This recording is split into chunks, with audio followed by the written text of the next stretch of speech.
사도행전 4장 17절부터 26절의 말씀을 중심으로 베드로의 두 번째 설교라는 제목으로 같이 은혜를 받으려고 합니다.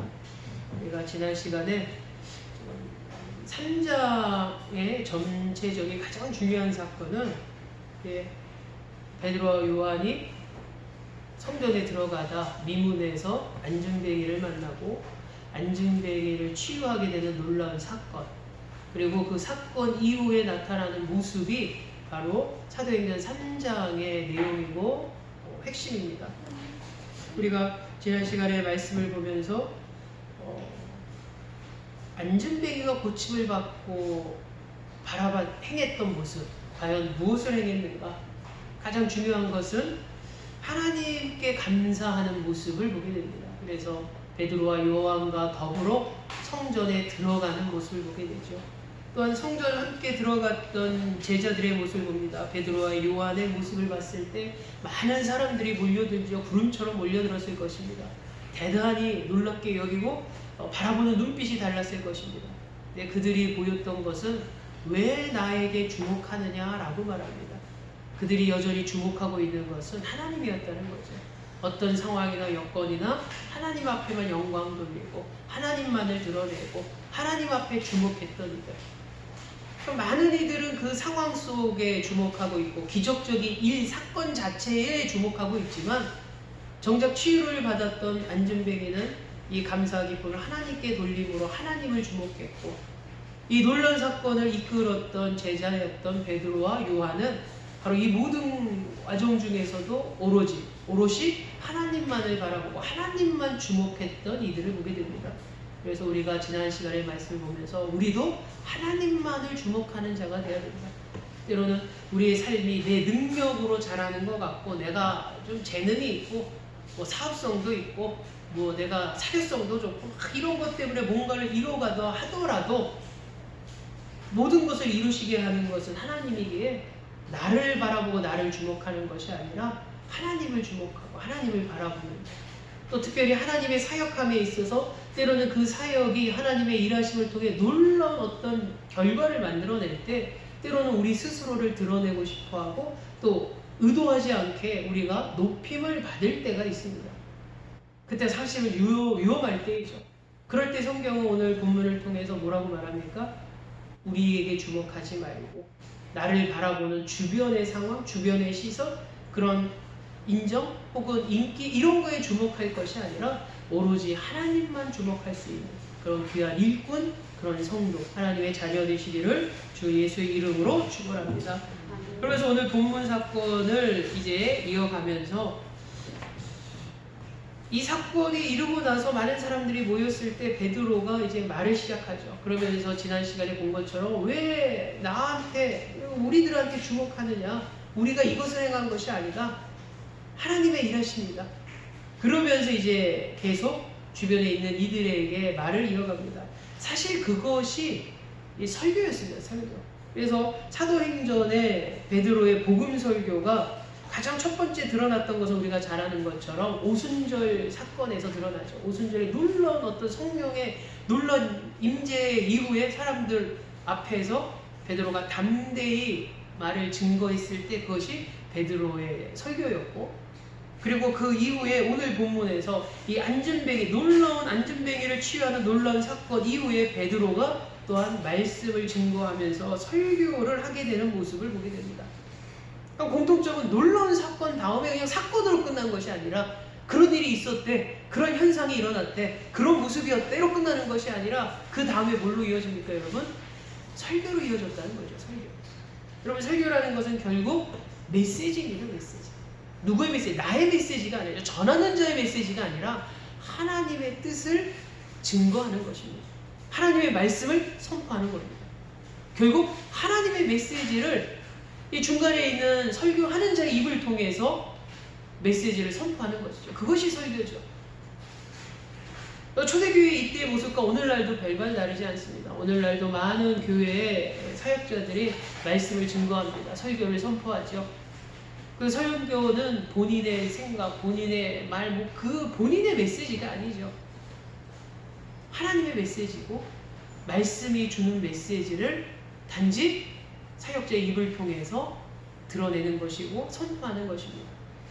그래서 사역자들이 많이 설교 준비를 할 때 어떤 본문을 갖고 설교를 할 때 그 본문에서 주는 하나님의 뜻을 찾습니다. 하나님이 주시는 메시지, 음성을 듣고자 하려고 하죠. 그럴 때 하나만 주실 때가 있지만 대체로 3개를 주십니다. 그래서 보통 목사님들 설교 보면은 대부분의 교회 목사님의 특징이 설교식에 보면은 3가지를 얘기하죠. 첫째, 둘째, 셋째. 이거를 이제 보완하면 이제 3가지 메시지를 드러내는 것인데 오늘 베드로의 설교 가운데서도 분명한 메시지가 있습니다. 그래서 오늘 저와 여러분들이 나누고자 하는 것은 이 베드로의 이 2번째 설교 가운데 과연 어떤 메시지를 이들에게 선포했고 오늘 우리에게도 그 메시지가 증거되었는가를 우리가 살펴보려고 합니다. 베드로의 이 2번째 설교를 봤을 때 가장 먼저 베드로가 선포했던 메시지는 바로 예수를 증거했음을 보게 됩니다. 예수를 증거했다.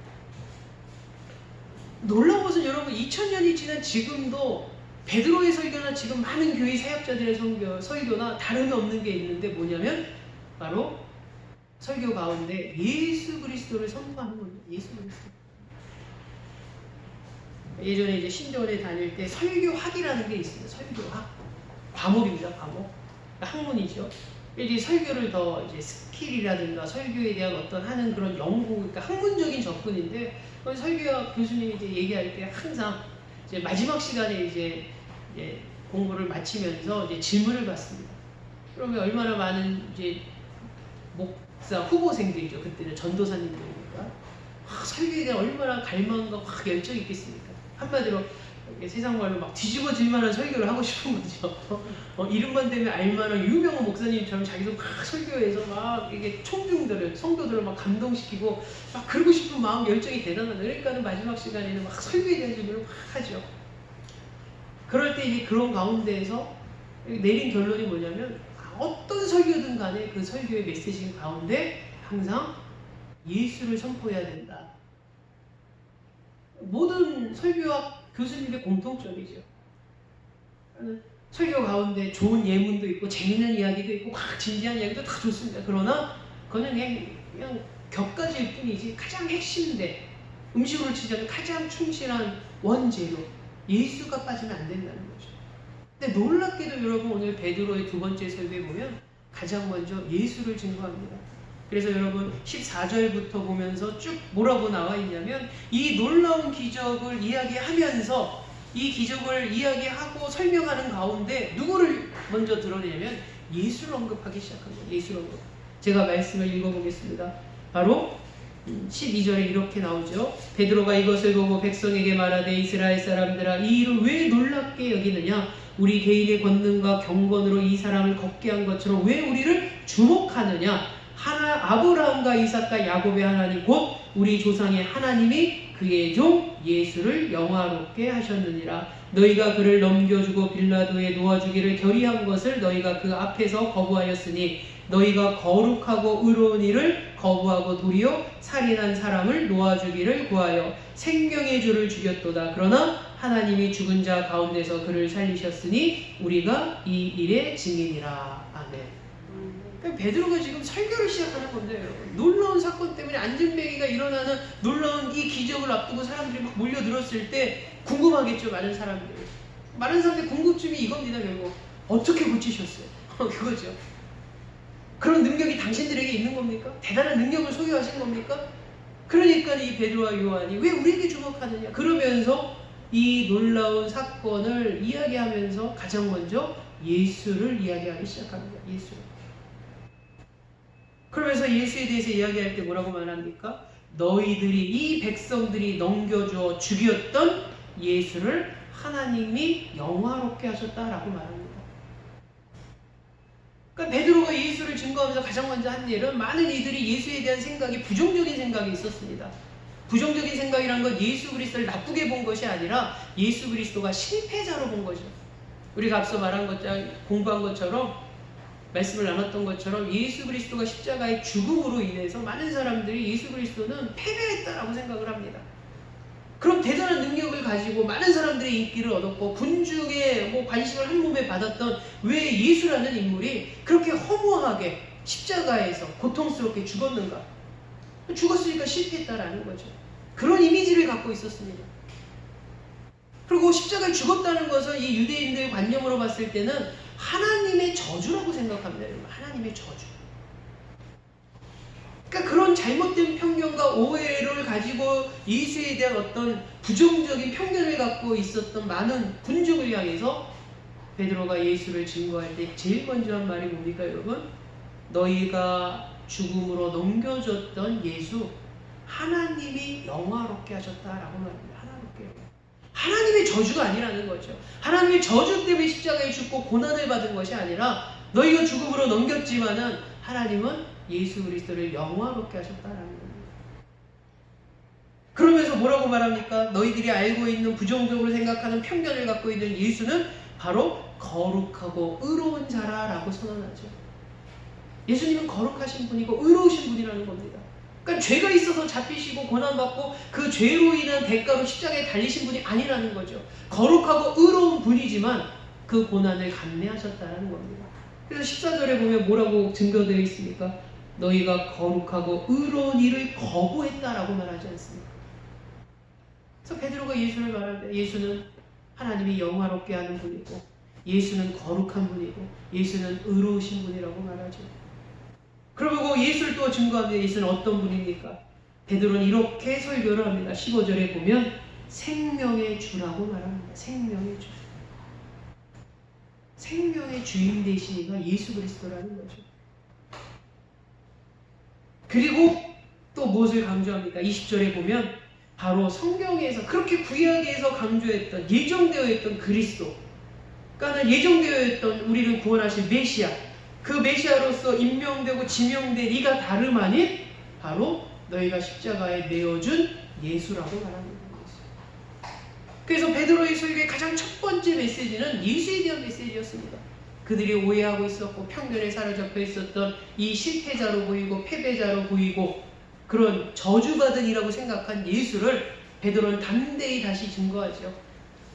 예수는 하나님이 영화롭게 한 자이고 예수는 거룩하신 분이고 예수는 의로우신 분이고 예수는 생명의 주인이시고 예수는 바로 너희들이 기다렸던 메시아라고 선포합니다. 너희들이 기다렸던 메시아. 그것이 바로 누구냐면 바로 예수라는 거죠. 좀 많은 사람들이 충격을 받았을 것입니다. 예수를 대해서 편견을 갖고 있었고 오해하고 있었고 잘못 알고 있었던 이들이 베드로의 설교를 통해서 예수가 누구인지 바로 알게 된다는 거죠. 오늘날도 여러분 별반 다르지 않습니다. 많은 이들에게 교회에 나오십시오, 예수를 증거하고 이러면 부정적으로 편견을 갖고 있는 사람은 어떤 생각합니까? 교회, 기독교, 교회, 예수 믿는 이런 자체가 다 어떤 종교적인 활동? 정말 우리의 영생과 생명과는 관련 없는 그냥 일종의 우리가 그냥 종교적인 활동의 하나로서 교회가 있고 기독교가 있고 예수를 믿는 것. 또 예수를 강조하는 그 자체를 통해서 아주 부정적인 사람은 뭐라고 생각합니까? 그런 것 통해서 헌금을 통해서 어떤 것들을 이뤄나가려는 그런 부정적으로 보는 이들도 실제로 있습니다. 교회 하면 헌금 내라고 강조하고 돈만 얘기하고 나중에 뭐 그런 얘기까지 합니다. 내가 한번 누구 따라서 가봤더니 1시간 내내 헌금하라는 얘기만 하다더라 막 그런 식으로. 교회 예수 이름 대면서 헌금 내라 어떤 물질의 강조? 잘못 이해하고 있는 거죠. 잘못. 그러니까 오늘날하고 그 당시 2000년 전에 어떤 잘못된 편견에 대한 기준과 종류는 다르지만 뭐가 있었냐면 예수를 제대로 보지 못했다는 거죠. 그래서 초대교회 때 이 베드로를 통해서 예수가 누구인지 분명히 말하고 이 예수가 오늘날에도 우리가 증거할 예수라는 것입니다. 오늘날도 변하지 않습니다. 예수는 하나님이 영화롭게 하신 분이고 예수는 거룩한 분이시고 예수는 의로우신 분이고 우리의 생명해 주시고 그리고 우리를 구원하실 유일한 이심을 우리가 고백하는 것이죠. 그게 우리가 전할 예수입니다. 우리가 전할. 근데 오늘날 많은 이들이 예수를 전하면서 엉뚱한 이야기를 하는 이들도 있습니다. 베드로가 전한 예수를 우리는 기억해야 된다는 거죠. 두 번째 베드로가 설교의 메시지 두 번째는 바로 십자가 사건을 메시지로 증거합니다. 십자가 사건. 바로 십자가에서 고난받고 죽었던 것. 그래서 앞서 말한 것처럼 그 당시에 많은 이들이 예수 그리스도의 죽음이 그냥 실패고 패배로 여기는 이들이 많았습니다. 그렇게 여겼기 때문에 제자들도 어떻게 했습니까? 도망간 거지 않습니까?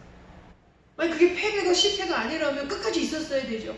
근데 자기가 성경, 자기가 쫓고 공생에 같이 했던 나의 스승이자 나의 주라고 고백한 예수님이 십자가에 그렇게 죽으시니까 어떻습니까? 흩어지지 않습니까?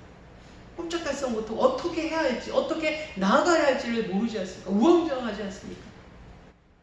그럼 그 모습 가운데 그들은 패배의식이 있었다는 거죠. 그런 가운데 오순절에 놀라운 사건이 일어나고 또 그 전에 예수님께서 부활하셔서 그들을 만나고 귀한 복음의 역사를 이루어가시지 않습니까? 이들도 마찬가지였습니다. 그들이 예수를 바라볼 때 실패였고 패배가 아님을 베드로가 설교를 통해서 증언합니다.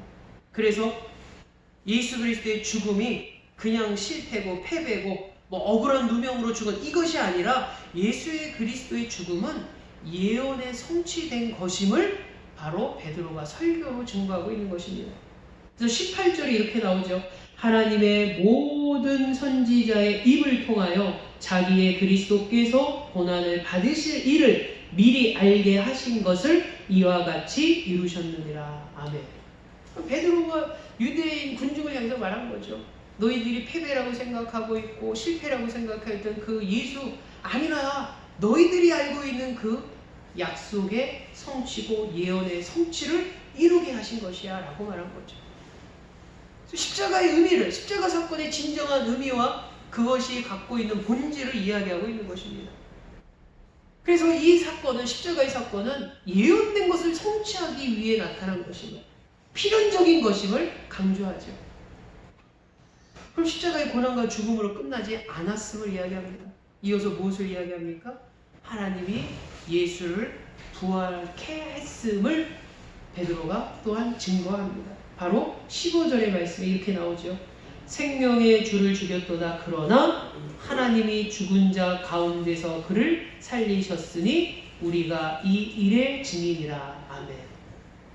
그럼 베드로가 설교의 메시지가 무엇입니까? 십자가의 사건을 이제 증거합니다. 십자가의 사건을 이제 설교로 선포합니다. 이 십자가의 사건은 우연히 된 일도 아니고 억울한 누명으로 된 이런 것이 아니라 근본적인 이 사건의 핵심은 예언의 성취라는 거죠.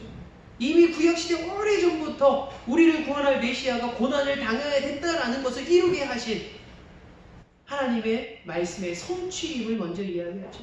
그리고 그 성취됨으로 끝났다는 것, 그것으로 끝나는 것이 아니라 성경에 뭐라고 말합니까? 바로 하나님이 죽은 자 가운데서 예수를 살리셨다라고 말합니다. 무엇을 동시에 얘기합니까?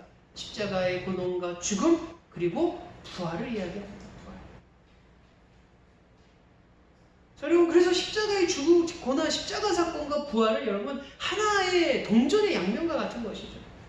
부활을 얘기하지 않은 채 십자가의 사건만 이야기하면 그건 무엇을 의미하냐면 우리를 위해서 그냥 예수님께서 고통스럽게 그냥 죽으셨다는 거죠. 슬픈 일이지만 우리를 위해서 죽으셨다. 대단한 분이다. 그러나 그 이상도 그 이하가 아닌 거죠. 그러나 예수가 부활하심으로 어떻게 됩니까? 우리가 영생을 얻을 수 있는 죽은 자의 첫 열매가 되심으로 주님께서 죽음을 이기신 승리자라는 거죠. 예수님께서 승리하셨기 때문에 그 영향으로 우리도 부활의 영생의 은혜를 누릴 수 있음을 선언하는 겁니다. 그래서 중요한 사건이죠. 그래서 이 십자가의 고난과 죽음으로 끝났으면 우리는 영생을 더 이상 얘기할 수 없습니다.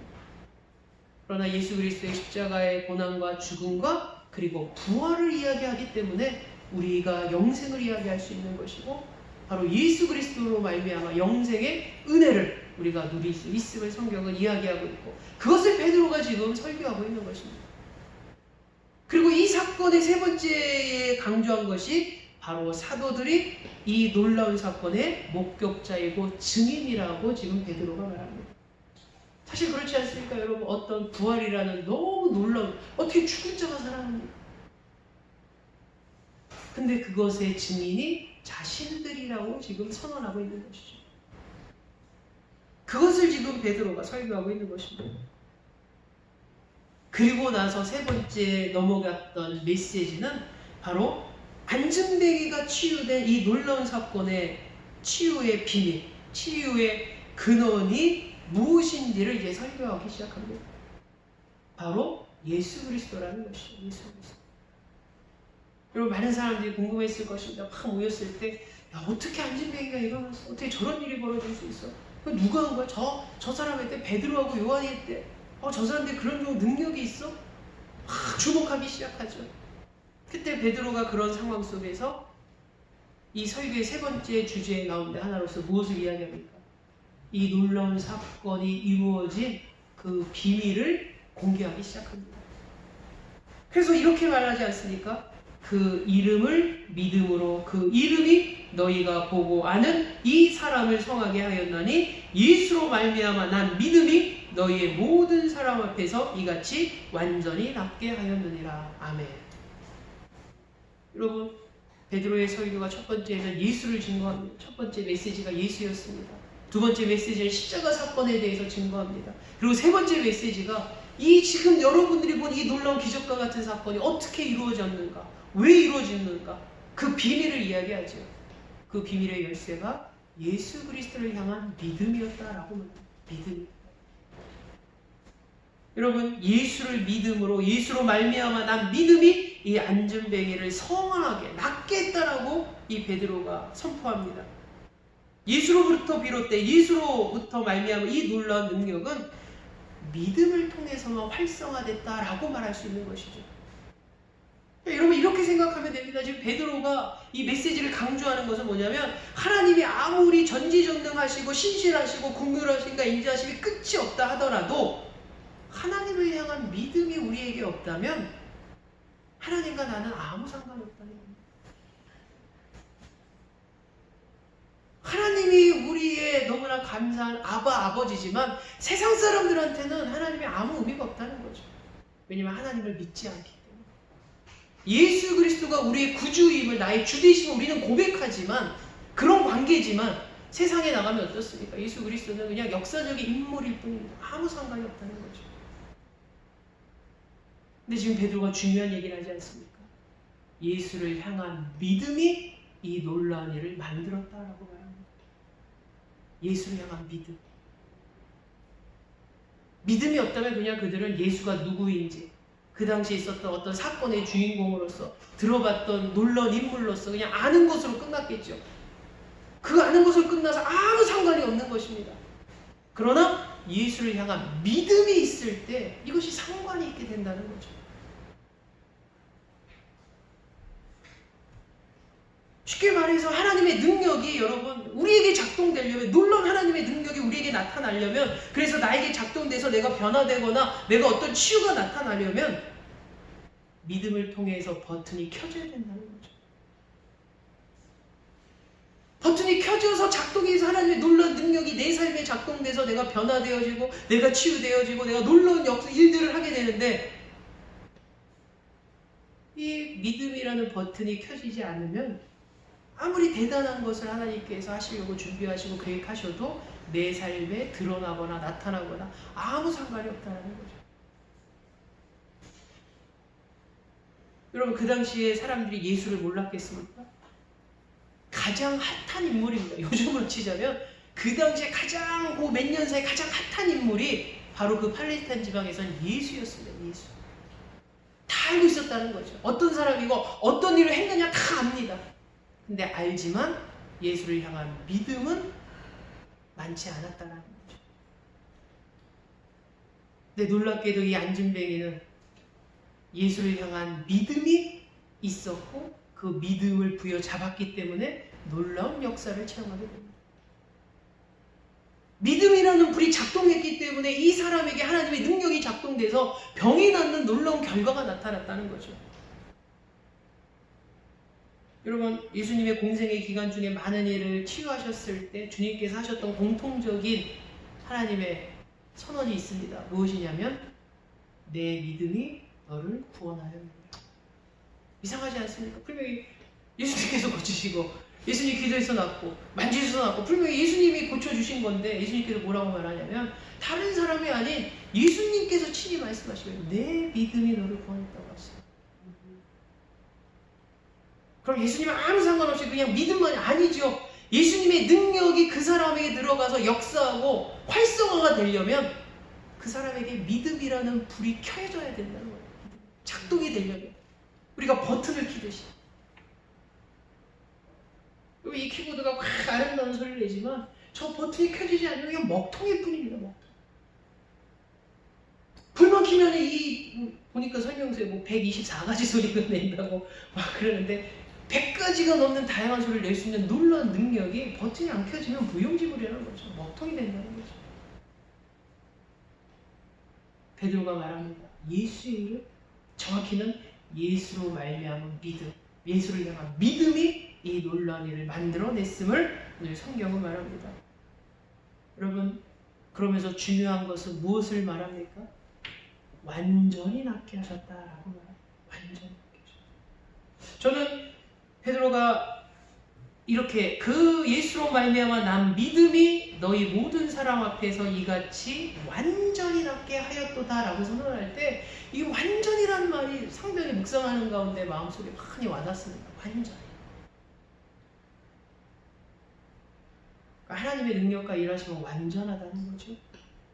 여러분 생각해 보십시오. 안전뱅이가 여러분 쓰기만 해도 대단한 사건 아닙니까? 안전뱅이가 쓰기만 해도 서성에 쫄뚝쫄뚝만 거려도 쓰기만 해도 걷기만 하면 어마어마한 일 아닙니까? 쫄뚝쫄뚝 거리더라도 어쨌든 조금씩 쭈삣쭈삣 걷기만 하더라도 대단한 일 아닙니까? 근데 오늘 성경에 봤더니 이 안전뱅이가 어떻습니까? 서고 걷고 뛰었습니다.